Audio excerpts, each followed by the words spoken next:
BJP सरकार go back, BJP सरकार हाय हाय, RSS हुसियार का आमी नामानो, बीजेपी सरकार दादागिरी नचलिब, अखिल गगৈক অতি শীঘ্ৰে মুক্তি দিয়ক, অখিল গগৈক ন্যায় দিয়ক, দেবাংগনা কলিতাক মুক্তি দিয়ক, অসম চৰকাৰ হাই হাই আদি বিভিন্ন শ্লোগানেৰে ডিমাকুছিৰ আকাশ বতাহ কঁপাই তোলে।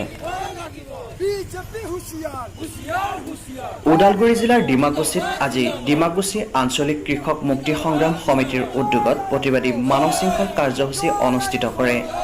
উক্ত মানৱ শৃংখল কাৰ্যসূচীত বিভিন্ন দল সংগঠনে সহযোগিতা আগবঢ়ায়।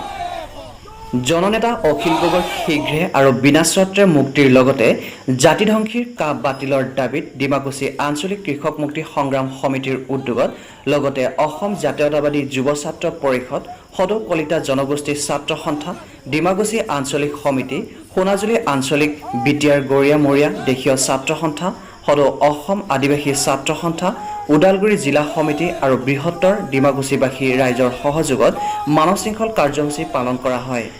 News desk report, news 24 Bodoland.